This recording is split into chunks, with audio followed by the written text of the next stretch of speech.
หากมีรถไฟบนฟ้าขบวนหนึ่งวิ่งไปทั่วสุริยะมันก็คงจะดีนะไปด้วยกันเธอที่รักนั่งจากดาวอังคารไปหยุดที่ดาวพลูโตหน่อยดีไหมที่ข้างๆยังว่างไม่อยากจะไปคนเดียวเปลี่ยวหัวใจถ้าเจ้าเดินทางที่ไม่มีช่องงานเคียงคือเปรียบเทียบขึ้นลมที่ไหลทะเลประจันจะดูวงเวงไปเลยเท่าไรแสงตะวันแค่มองตาฉัน please don't walk away จะพาไปมิลค์เวย์ที่มีท้องทะเลซึ่งมันประกอบไปด้วยหมู่ดาวลีโออาร์วีเอสประยิบประยับจะเป็นประกายอยู่ปลายอาณาเขตที่สุดของจักรวาลมีเส้นทางพิเศษที่ฉันไม่เคยได้ไปรอไปกับเธอมีแค่เธอคนเดียวเท่านั้นพอร้องบทเพลงแล้วนั่งคอเคลียร์กับการจุดทัดแสนตะการ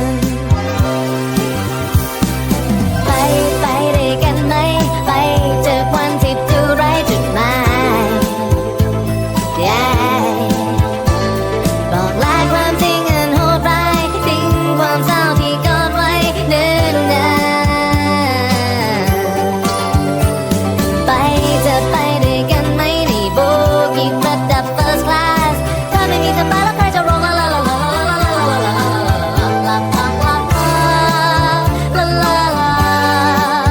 ไปด้วยกัน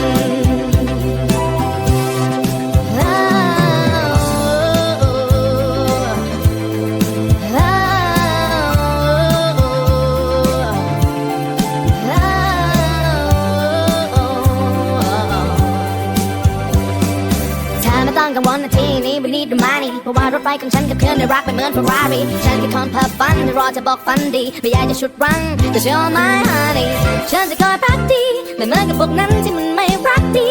เลยอยากขอแค่เพียงสักครั้งเธอเชื่อใจทุกๆคำที่ฉันได้พูดไป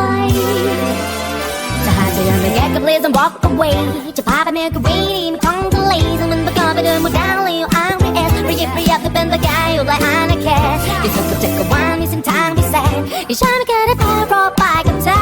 มีแค่เธอคนเดียวเท่านั้นพอร้องบทเพลงแล้วนั่งคลอเคลียร์ต้องการจะทัดแส